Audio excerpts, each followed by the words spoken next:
TS4 Telugu channel కి స్వాగతం. నేను సంధ్య. ముందుగా ముఖ్యాంశాలు. ప్రేమ దుకాణం, నకిలీ వీడియోల అమ్మకం, కాంగ్రెస్ పై మోదీ వ్యంగ్యాస్త్రాలు.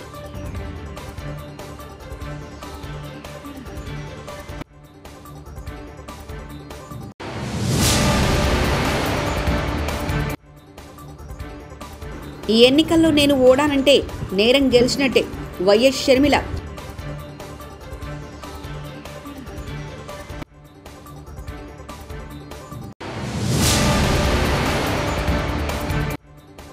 రాముడి పేరు చెప్పి బీజేపీ ఓట్లు అడుగుతుంది CM Revanth.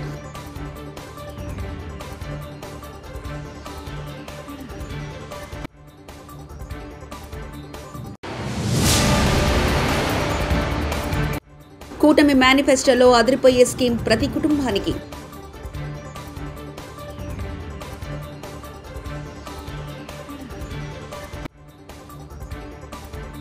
Deep fake వీడియోలపై విపక్షాలను target చేస్తూ ప్రధానమంత్రి నరేంద్ర మోదీ విమర్శలు గుప్పించారు.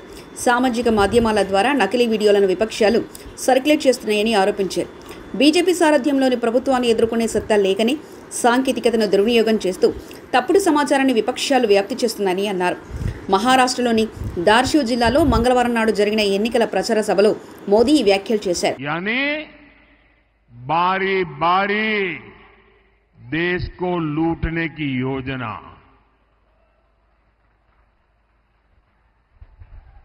मैं जरा लातूर के भाई बहनों से पूछना चाहता हूं, क्या ऐसे लोगों को रत्ती भर भी मौका दे सकते हैं क्या? दुनिया के इस चुनौतीपूर्ण समय में क्या हम देश को अस्थिरता में झोंक सकते हैं क्या? చెన్నై తిరుపతి మధ్య వందే మెట్రో రైలు నడిపేందుకు 2 నెలలు ట్రైన్ నిర్వహించనున్నట్లు రైల్వే శాఖ అధికారులు తెలిపారు. ఇదివరకే వందే భారత్ రైలు అందుబాటులో ఉండగా 200 కిలోమీటర్ల పరిధిలో ఉన్న నగరాలను అనుసంధానిస్తూ ఈ ఏడాది వందే మెట్రో నడిపేందుకు భారత్ రైల్వే బోర్డు నిర్ణయించింది. ఈ విషయంపై అధికారులు మాట్లాడుతూ ఈ ఏడాది చివరిలోగా ఈ రైలు అందుబాటులోకి తీసుకురానున్నామని, 1-2 నెలల్లో వీటి ట్రయల్ రన్ ప్రారంభించనున్నామని తెలిపారు. రాముడి పేరు చెప్పి బీజేపీ ఓట్లు అడుగుతుందంటూ ముఖ్యమంత్రి రేవంత్ రెడ్డి అన్నారు. తెలంగాణకు మోదీ గాడిద గుడ్డిచ్చారని విమర్శించారు. సీతారాముల కళ్యాణం చేసిన తర్వాత అక్షంతలు ఇస్తామని, కానీ రాముడి కళ్యాణం జరగముందే బీజేపీ నేతలు ఇక్కడ అక్షంతలు పంచారని అన్నారు. రాముణ్ణి బీజేపీ అవమానించిందంటూ మండిపడ్డారు. తామంతా రాముని భక్తులమేనంటూ స్పష్టం చేశారు. తమ కంటే గొప్ప హిందువులు ఉన్నారా అని ప్రశ్నించారు. హిందువులను తాము ఓటు బ్యాంకులాగా వాడుకోమని అన్నారు. ఇవి న్యాయానికి నేరానికి మధ్య జరుగుతున్న ఎన్నికల ఏపీపీసీసీ అధ్యక్షురాలు వైఎస్ షర్మిల అన్నారు. ఈ ఎన్నికల్లో వైఎస్ రాజశేఖర రెడ్డి బిడ్డ ఓడిందంటే నేరం గెలిచిందని అర్థమని పేర్కొన్నారు. రావులపాలెంలో ఆమె మీడియాతో మాట్లాడారు. ఈ సోషల్ మీడియాలలో ఈ రోజు వరకు దూషిస్తూనే ఉన్నారు. జగన్మోహన్ రెడ్డి గారికి ఓడిపోతాము అన్న భయం పట్టుకుంది కాబట్టే ఈ చర్యలన్నీ చేస్తున్నారు. ముఖ్యంగా జగన్మోహన్ రెడ్డి గారు ఈ ఎన్నికల్లో రాజశేఖర రెడ్డి గారి బిడ్డ పోటీ చేస్తుంది అంటే ఎందుకు పోటీ చేస్తుందో జగనన్న గారికి అర్థమైనట్టు లేదు. మళ్లీ చెప్తున్నాం, కేవలం అవినాష్ రెడ్డి గారిని ఎవరైతే సిబిఐ ఛార్జ్ షీట్ లో అక్యూజ్డ్ గా చేర్చిందో, సాక్ష్యాలు ఆధారాలు చూపి అక్యూజ్డ్ గా చేర్చిందో అదే అవినాష్ రెడ్డి గారికి మళ్లీ మీరు ఎంపీ టికెట్ ఇచ్చారు కాబట్టే ఈరోజు రాజశేఖర రెడ్డి బిడ్డ కడప లోక్సభ స్థానం బరిలో ఉంది. అదే మీరు మన పెదనాన్న జార్జ్ రెడ్డి పెదనాన్న కొడుకులకిచ్చున్నా, చిన్నాన్నల కొడుకులకిచ్చున్నా రాజశేఖర రెడ్డి బిడ్డ ఈరోజు బరిలో ఉండేది కాదు. కానీ మీరు మళ్లీ అవినాష్ రెడ్డికే, మన సొంత చిన్నాన్న రక్తం కళ్ళ చూసిన అవినాష్ రెడ్డి అక్యూజ్డ్ అని సిబిఐ ఛార్జ్ షీట్ లో చేర్చిన అదే మనిషికి మీరు ఇచ్చారు కాబట్టే ఈరోజు రాజశేఖర రెడ్డి బిడ్డ ఈ బరిలో ఉంది. మళ్లీ చెప్తున్నాం, జగన్మోహన్ రెడ్డి గారు రాజశేఖర రెడ్డి గారి కుటుంబానికి, రాజశేఖర రెడ్డి గారి అభిమానులకి ఎప్పుడెప్పుడా అని యావత్ ఆంధ్ర ఎదురు చూస్తున్న టీడీపీ, జనసేన, బీజేపీ మేనిఫెస్టో మరి కాసేపట్లో విడుదల కానుంది. మంగళవారం నాడు సాయంత్రం ఈ మేనిఫెస్టోను కూటమి అగ్రనేతలు సంయుక్తంగా విడుదల చేయనున్నారు. అయితే ఈ మేనిఫెస్టోలో కొత్త అంశాలున్నట్లు 3 పార్టీల శ్రేణులు చెప్తున్నాయి. వైసీపీ మేనిఫెస్టోకు దీటుగా పేద ప్రజలకు అన్ని విధాలా అండగా ఉండే విధంగా రూపకల్పన చేసినట్లు తెలుస్తుంది. ఇప్పటికే సూపర్ 6 పేరుతో టీడీపీ తమ మేనిఫెస్టోలోని కీలక అంశాలను ప్రజల్లోకి తీసుకెళ్లింది. ఇప్పుడు ఈ పథకాలకు తోడుగా మరికొన్ని కీలక పథకాలు చేరినట్లు తెలుస్తుంది. వినతులు కానీ ఆన్లైన్లో వచ్చిన సూచనలు కానీ అందరికీ రెండు పార్టీలకు వచ్చిన సూచనలని క్రోడీకరించి ఈ మేనిఫెస్టో తయారు చేయడం జరిగింది. ముఖ్యంగా రాష్ట్ర ప్రజల నేటి అవసరాలను తీరుస్తూ రేపటి ఆకాంక్షలకు సాకారం చేసే ఈ మేనిఫెస్టోని కూటమి ప్రభుత్వం పరిశుభ్రంగా దీన్ని అమలు చేస్తుంది. దీంట్లో ముఖ్యమైన అంశాలు ఏమేమి తీసుకున్నామంటే ఆంధ్రప్రదేశ్ ప్రజల భవిష్యత్తు ఆల్మోస్ట్ కత్తి మనపైన వేలాడుతూ ఉంది. ప్రపంచంలోనే అత్యంత శక్తివంతమైన తెలుగు జాతి నేడు ఆంధ్రప్రదేశ్ పరిస్థితిని చూసి తలదించుకుంటుంది. లూటీ కోసమే 13 లక్షల కోట్ల అప్పు చేసి రాష్ట్ర ఆర్థిక వ్యవస్థను దివాళా తీయించారు. గత 5 ఏళ్లుగా అన్ని రంగాల్లో రాష్ట్రం తిరోగామి దిశలో పయనిస్తున్నది. సమాజంలో ఎటు చూసిన అభద్రత, అశాంతి, హత్యలు, ఆత్మహత్యలు కనిపిస్తున్నాయి. ధరలు, పన్నులు, ఛార్జీలు, అప్పుల బాధుడితో ఒక్కో కుటుంబం పైన దాదాపు 8 లక్షల భారం మోపారు. 10 రూపాయలు ఇచ్చి 100 రూపాయలు కొట్టేస్తూ పొద్దున్నే ఎకనామిక్ సర్వే చేపిస్తాం. ఆ సర్వే ప్రకారం ముందుకు పోతాం. ఇక్కడికి వచ్చినప్పుడు కాపు యువతకి, మహిళలకి నైపుణ్య అభివృద్ధి, స్వయం ఉపాధికి ఎక్కువ ప్రాధాన్యత ఇస్తాం. కాపు భవనాలు కూడా కట్టి వారిని ఆదుకుంటాం.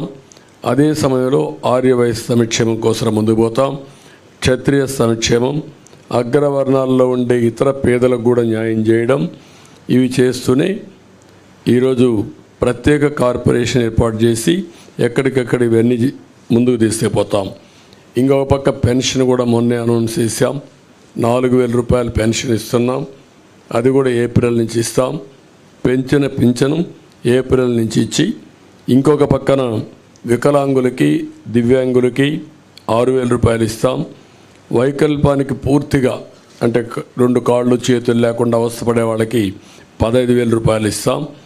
కిడ్నీ, తలసేమియా వంటి దీర్ఘ వ్యాధులు ఉండే వాళ్ళకి 10,000 రూపాయలు పింఛన్ ఇస్తున్నాం. ఇది కాకుండా 2 సెంట్లు ఇంటి జాగా గ్రామీణ పట్టణ ప్రాంతాల్లో, గ్రామాల్లో 3 సెంట్లు ఇస్తాం. ఇవి కాకుండా మీరు ఒకసారి చూస్తే ఇప్పటికే మంజూరైన పట్టాలకు ఇళ్ళు కట్టిస్తాం. ఎవ్వరికి ఇంటి జాగాలు క్యాన్సిల్ చేయం. అదే సమయంలో అక్కడే ఇళ్ళు కట్టించే పరిస్థితి తీసుకొస్తాం. ఇళ్ళు లేని ప్రతి ఒక్కరికి టిట్కో ఇళ్ళు ఇమీడియట్గా హ్యాండ్ ఓవర్ చేస్తాం.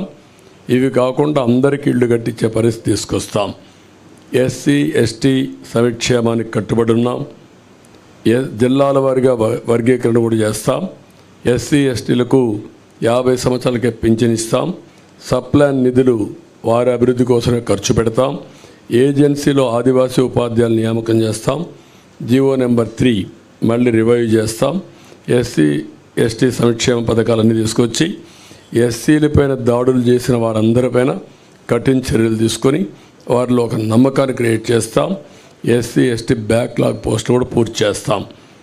ముస్లిం మైనారిటీ సంక్షేమం కోసం వాళ్ళకు కూడా 50 ఏళ్ళకే పింఛన్ ఇవ్వడం, ఈద్గాలు, కబరిస్తాన్లు ఇవన్నీ కూడా స్థలాలు కేటాయించడం, విజయవాడ సమీపంలో ఆది హౌస్ కట్టడం, నూరు భాషా కార్పొరేషన్కి ఏటా 100 కోట్ల రూపాయలు కేటాయించడం, మైనారిటీ ఫైనాన్స్ కార్పొరేషన్ ద్వారా 5 లక్షల వరకు వడ్డీ లేని రుణాలు ఇవ్వడం, ఇమాం మౌజంలకి 10,000 రూపాయలు, 10,000, 5,000 గౌరవ వేతనాలు ఇవ్వడం, అర్హత ఉన్న ఇమాములకి ప్రభుత్వ కాజీలుగా నియమించడం, మసీదుల నిర్వహణకు ప్రతి నెల 5,000 రూపాయల ఆర్థిక సహాయం, ఆజ్ యాత్రకు పోయే ఒక్కొక్క ముస్లింకి 1,00,000 రూపాయల ఆర్థిక సహాయం చేయడం చేస్తాం. క్రిస్టియన్ సంక్షేమానికి కట్టుబడి ఉన్నాం. వారికి కూడా ఏమేమి ఉన్నవన్నీ చేస్తాం. అదే సమయంలో ఈ స్టాంపింగ్ వ్యవస్థ సాఫ్ట్వేర్ అభివృద్ధి చేసి ట్రయల్ కోసం 16 సబ్ రిజిస్ట్రార్ ఆఫీసులో 135 డాక్యుమెంట్లు చేయాలని రిజిస్ట్రేషన్ శాఖ మెమో ఇస్తే దాన్ని ల్యాండ్ టైటిలింగ్ చట్టానికి లింకు పెట్టి తప్పుడు ప్రచారం చేయనున్నారని సీఎం సలహాదారు అజయ్ కల్లం అన్నారు. మేము ఇంప్లిమెంట్ చేసింది రీసర్వే ఇంకా పూర్తి కాలేదు. రీసర్వే దాదాపు 6,000 గ్రామాల్లో పూర్తి చేశాము. బ్యాలెన్స్ ఇంకా 10,000 గ్రామాలు దాదాపు పెండింగ్ ఉన్నాయి. అవి బహుశా ఎలక్షన్స్ అయిన తర్వాత, కొత్తగా గవర్నమెంట్ ఫామ్ అయిన తర్వాత అవి పూర్తి చేస్తారు.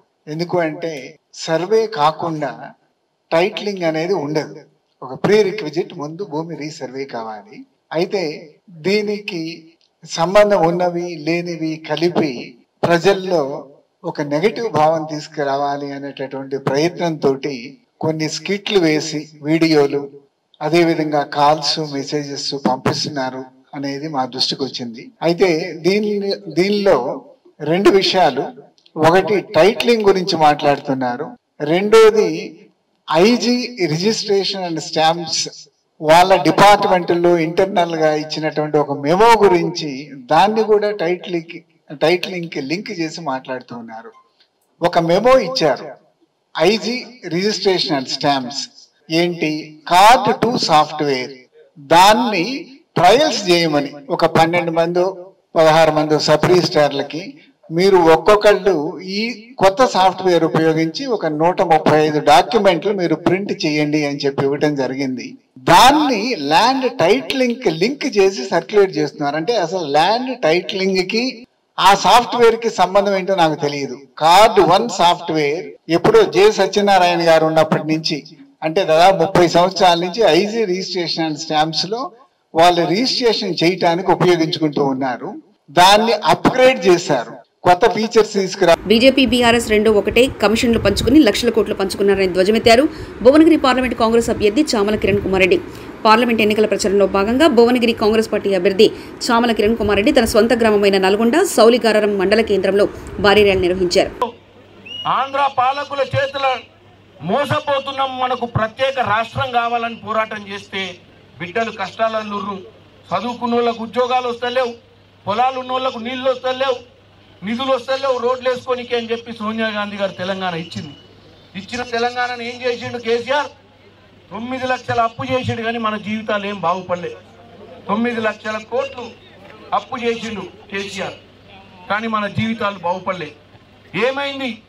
ఆ 9 లక్షల కోట్లు కనుక సరైన పద్ధతిలో ఖర్చు పెట్టుంటే మనందరికి అన్ని కష్టాలు తీరాయి. ఇవాళ రేవంత్ రెడ్డి గారు గెలిచిండు, 150 రోజులైంది.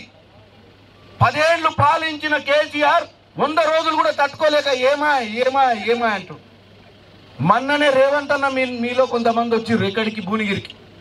నేను నామినేషన్ వేస్తుంటే మా అన్నలందరూ కోమటిరెడ్డి వెంకటరెడ్డి అన్న, రాజగోపాల్ రెడ్డి అన్న, రేవంత్ అన్న, నేను, మా మల్కసామిలను అందరం ఉన్నామాడ ఇతని స్టేజ్ మీద.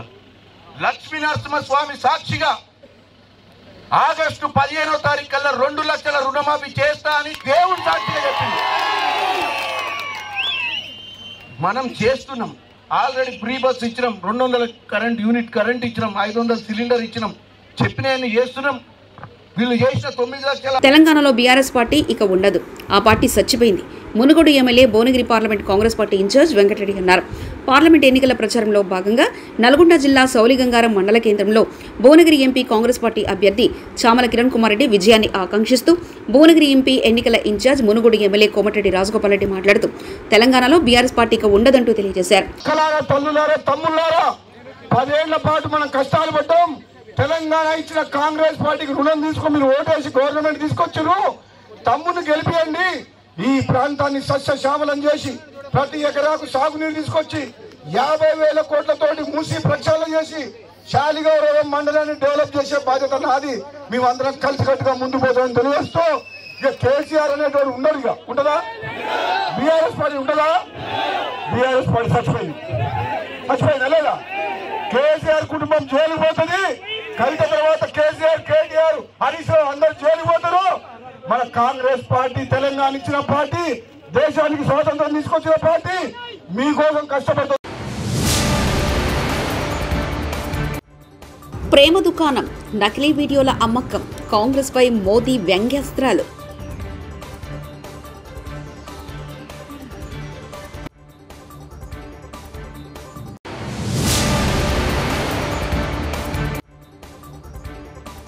ఈ ఎన్నికల్లో నేను ఓడానంటే నేరం గెలిచినట్టే, వైఎస్ షర్మిల.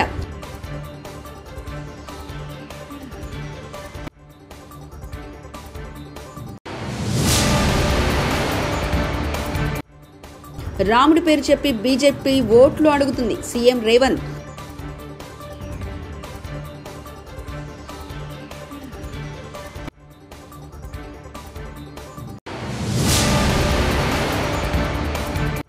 కూటమి మేనిఫెస్టోలో అదిరిపోయే స్కీమ్ ప్రతి కుటుంబానికి.